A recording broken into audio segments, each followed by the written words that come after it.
नमस्कार गायत्री खाना खजाना के आपण मानक अनेक अनेक स्वागत। आज बुट डाली गोटे सुंदर रेसिपीटे बनामा। मो रेसिपी के जानबार लगी आप मोर वीडियो के लास्ट तक देखो जे जानी पारबे मुझे काଣା काଣା बनाऊे जे। चलो ने भी रेसिपी स्टार्ट करमा। गोटे बाउल में 300 ग्राम रो बुट डाली नहीं छे। डाली के मैं 2 घंटा भिजबार लगी छाड़ी दी छे।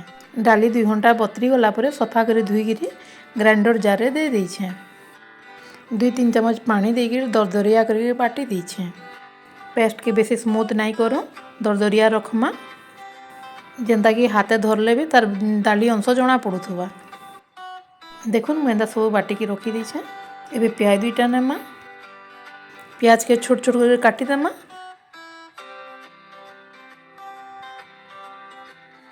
एबे किछि मिरसिंगा पत्र नेमा, ताके भी छोट छोट कर काटी देमा। मिरसिंगा पत्र देह लगी भी भल है।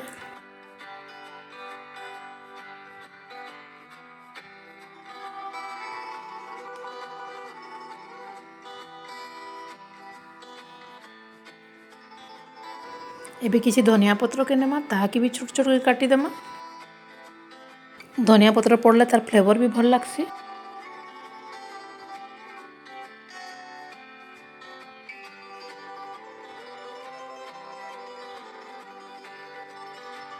कंचा मिर्चा 4टा के नहीं कि ताकि भी छोट छोट कर काटी देमा। राग के निजर अनुसार रखबे, नहीं तो स्किप भी करि पारबे।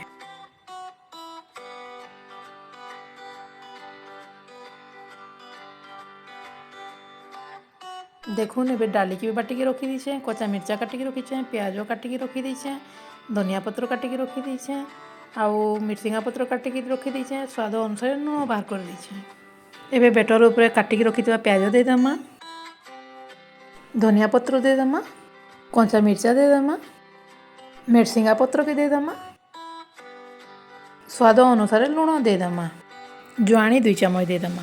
जुआणी देले हमर डाइजेस्ट सिस्टम के भी ठीक करसी। खंडे अदा के कुरी देमा।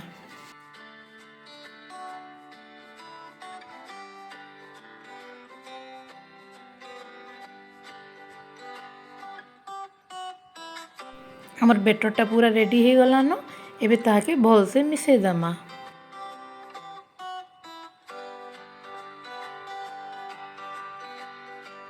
बेटर के बेसी पानिया नहीं करबे, सबके मिसे की फेंटी देमा। एबे गैस रे कढ़ईटी बसाई देकी तेल दे देमा। तेल गरम होला परे किछि बेटर के हाथे धरी की भल से राउंड शेप दे देमा। तापरे चेप्टा करे देमा। आंगठी रे टिके प्रेस दे देमा बोले चेप्टा हे जेबा। हमर तेल तो गरम हो गलान। गुटे गुटे की एंता के बरा पके देमा। फास्ट गैस रो फ्लेम के टिके हाई कर देमा। टिके बरा हो गला परे गैस रो फ्लेम के लो कर देमा। गैस रो फ्लेम के स्लो कले हमर बराटा कुरकुरिया हेबा, नहीं तो मझिरे कंचा रही जेबा।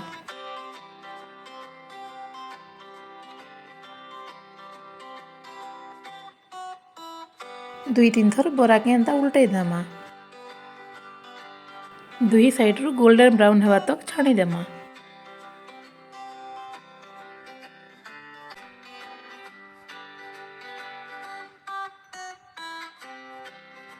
हमर बरा हो गलान। एबे तेल रु काढ़ी देमा। देखी देमा हमर बराटा केनता सुंदर हिचे जे। एबे गरम गरम प्लेट रे बाढ़ी देमा।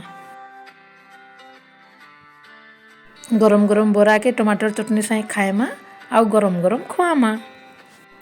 एंता बरा के घर ट्राए करूँ, बहुत टेस्टी लागसी आउ बहुत क्रंची भी हितिसी। मोर वीडियो केनता लागला जे कहबे आउ शेयर करबे जदि भल लागबा बेले।